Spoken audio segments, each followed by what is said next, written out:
Welcome to Cojones Icons. And this week, we have a very special guest, as we always do. This time it's a female guest. Yes, this is a female with extraordinary large cojones in the name of speaking out. No, it's not Caitlyn Jenner. It's actually Katie Hopkins. Katie, lovely to meet you. Lovely to meet you. She's got clammy hands because it's quite hot outside, but we'll excuse you for that. I've had hot hands, and normally they're really cold, so I don't know what's going on. But yeah. Well, it's interesting because I've often found that people with clammy hands, it says something about their personality. But that's me getting on my soapbox here. Anyway, I wanted to ask you. First of all, you came to prominence from The Apprentice, of course, and people know you firstly from that, from actually saying to Alan Sugar, "You're fired." Okay, how did that feel? Well, I mean, you get to the end of this process, and when I started the process, there was no way, it didn't used to be this kind of big media thing. It used to be much more kind of business-related show for idiots that made themselves look like idiots. That's what I signed up for, really. I thought I'd come out somewhere in the middle, looking kind of like the girl that knew a bit of what she was doing, had been in business for quite a long time, come out in the middle, look like sort of a nice girl, and on we go. But that didn't happen, and by the time I got to the end of the process and realised what that entailed, which is essentially working in Brentwood, I realised that my original life and my original job and not working for Sir Alan would be a better thing for me. So I was the only apprentice to fire Lord Sugar. You see, I've kind of wanted to go on to The Apprentice. I'll let you into that streak, and not because I wanted to be on the show per se, but I would like the opportunity when the big man comes into the room, I would like to say to somebody, "Morning, Al." That to me is something that I would like to do because, like you, political correctness, calling someone Lord Sugar just seems to be so pompous and so ridiculous. Did you never feel like you wanted to say Alan or something like that? You would, but of course the beauty of TV is that it's edited and very tightly controlled, and that programme, The Apprentice, you have to applaud the channel because it's immaculately controlled. So if he's walking into a room, you don't speak, you have a cross to stand on, you stand on the cross. You don't speak until he comes in. When he comes in, you don't speak, and you don't speak again until he leaves. Once he's left the room, you're allowed to get off your cross. So there is no regard, and no way would you be able to speak to Lord Sugar. I never spoke to Sir Alan, not once in the whole time I was there. There's just the conversations that are on camera, and that's it. So there's no interaction.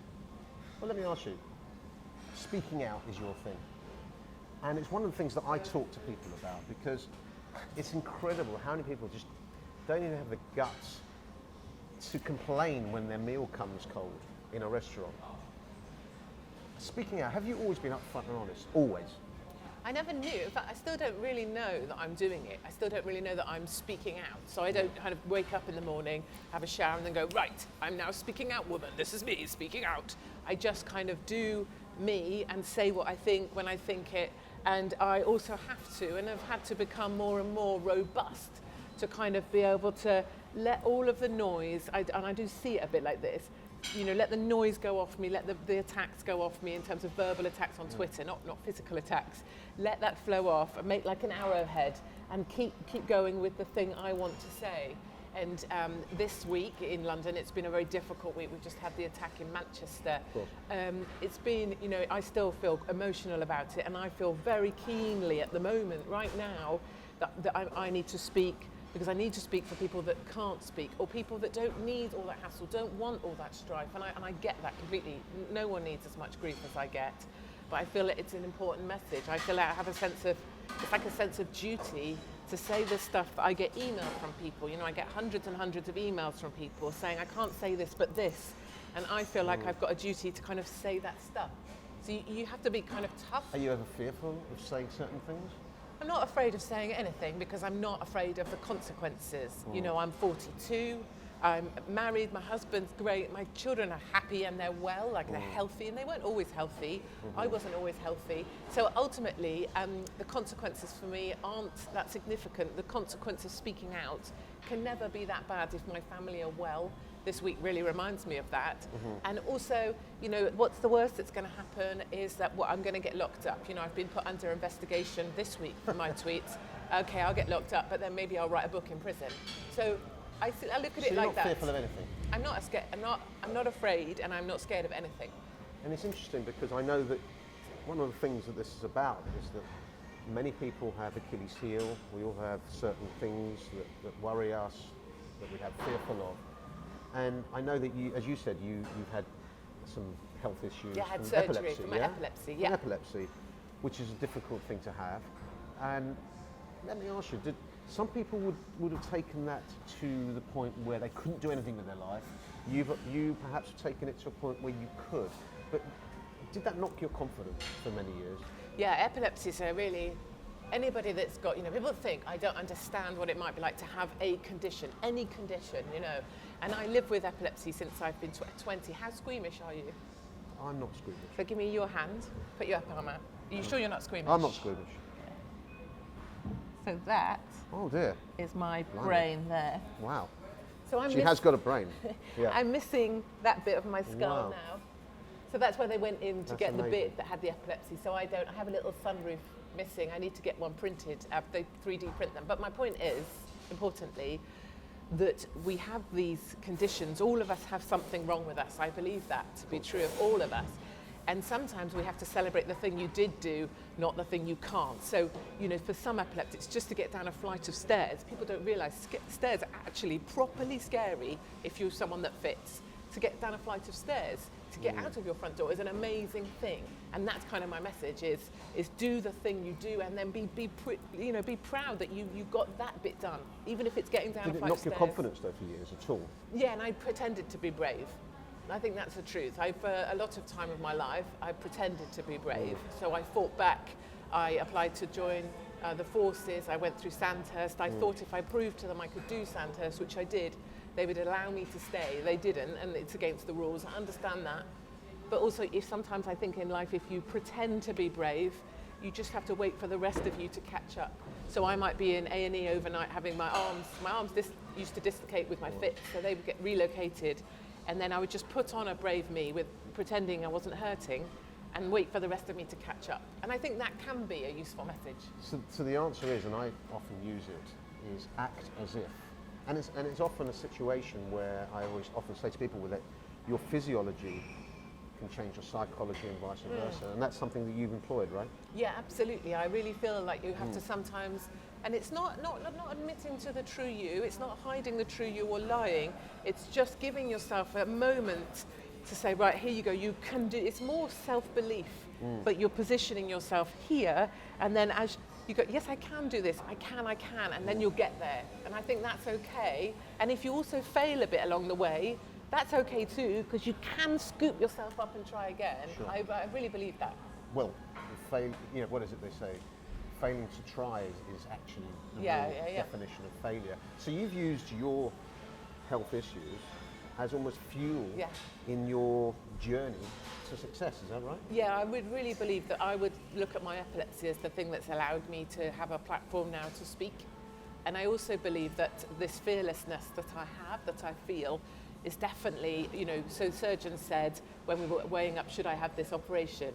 Well, if you don't have your operation, you've got probably a 2-year lifespan left because a fit would get me in the end. Is it really? Yeah, so that was and because it's a risky operation, and that's fine. I kind of made peace with that. I used to text my husband in the morning and my mum in the morning every day to say I'd made it through the night, and now I don't have to do that anymore. But my point is, I feel like I've been given this borrowed time. So I've been given this whole extra thing, this whole new life since 42. So it's really powerful.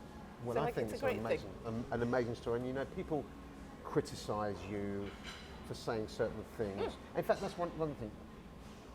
Are you completely leather skinned in terms of anything that people say about you? Well, it's not that I don't hear what people say about me. It's not that I'm ignoring them, and it's never that I'm blocking them unless they talk about my children. Never, I don't block people. It's that I am perfectly happy if someone joined us on a seat for them to say, Katie, you're wrong about this, you're ugly, you've got a horse face, you've got a big nose, and you're wrong about your politics, and everything you think about British people is wrong. And I can sit there and I can listen to all those things. I hear them and think, right, that is your opinion. And I can also respect, I don't mind it. And if I did mind it, I think I could go home, sit on my sofa and get myself off the TV, off the radio, and off of social media. So I say to people, if you don't like what you hear back, don't post it. If you post a picture of yourself, don't expect everyone to love it. Some people might say, you look ugly, or your nose is big, or your eyebrows are wrong, or your cheeks are big, or you've got 2 chins. that's okay. You put the picture up. Don't put the picture up. Well, you know, it's interesting. We interviewed someone in this series, Professor Jonathan Shalit. I don't know if you know him. I do. He's a big showbiz agent. And he said that you've got to focus on the people who love you and care about you, and not the people who don't. And I guess that is the thing, because there's plenty of people who you don't know who are big fans. In fact, I spoke to somebody yesterday, a friend of mine, who said that we were meeting today. I said, oh, I love her. Yeah. So, yeah. And it is one of the big, I see it. If you just looked at social media, you'd think I literally got battered as I walked down the road, like people would be at me with bats. Whereas I think if we left here and walked out, and I didn't, you know, I put glasses on when I'm around, I just shuffle about quietly around the world, but it's that people are with me. You know, the support is huge, and so black cabbies will shout out, go on, Katie! And I'm always like, I don't quite know what to do with that. So I am really grateful for the support, and when I write, so a column that I posted today, you know, they are the most read columns on the Mail Online, and I think it's to do with this idea that people feel they don't have a voice. This list of things we can no longer say is longer than the list of things we can. Well, I said to Nigel Farage, perhaps we're getting to a situation in the world where people want some honesty. People want people to say it as it is. I mean, we have a situation in the world, as you said, the attacks in Manchester, and I think you said it as it is. You know, I think perhaps there is an elephant in the room where no one wants to say anything. Would you agree with me on that? I absolutely agree. I think with the Manchester attacks we've seen, and let's make it all, you know, any attacks that we've seen, where there became like there was a standard response template to terror, which is slightly terrifying in itself. So the terror attack would happen. We would immediately be told we must not jump to conclusions about who it was. And they're just depressed people. Well, or they had mental health. Ill, yeah. And then we had the, you know, the person would come out, and then it would be a hashtag, there would be a vigil, there would be some kind of photo opportunity of people holding hands across a bridge. And changing your Facebook page to the flag of the country. That's right. Then we get, you know, lights of a building, and then we get the name of the person, but then we don't find out, you know, we get told they're from the former Yugoslavia to make it sound a bit mysterious, and then we get told they were an aspiring footballer, they were a nice guy down at the mosque, and they were well loved by their mum. And that is a narrative we don't buy into as from 2 days ago, and that is changing. The country's changing, and I see us fighting back, but I also see free speakers being shut down. Well, look, at the end of the day, we could go and talk political. We've got an election in a few weeks where the leader of the opposition allies himself to jihadist groups. And let's make no bones about that. But anyway, look, in terms of speaking out, what would you say to people who may be in a relationship or want a rise at work? How could they take a little bit of Katie Hopkins into their lives to overcome those situations? How would they do that? Yeah, and then there is a lot of that. There's a lot of mums asking me for that, a lot of kids, so sort of 16, 17-year-olds, because of course some of the mob mentality, the worst of the mob mentality is in schools and colleges actually. So there's a group of young people who are big supporters, and they have this sort of hashtag, what would Katie Hopkins do? And they try and kind of think, right, what would Katie do? So they feel it just gives them 2 minutes of thinking, how can they, not what would Katie Hopkins say, not at all, what would Katie Hopkins do? Just that sense of thinking, what do I think? And trying to at least be resolute with what your opinion is. It can change, but have your view and try and stand strong with it. And I think what I say to you know, young people in schools and colleges is, you know, if your friends want to change your opinions, then you should think about changing your friends. Because what I want young people to do is have their view, which they've worked out, and then stand by it, stand strong.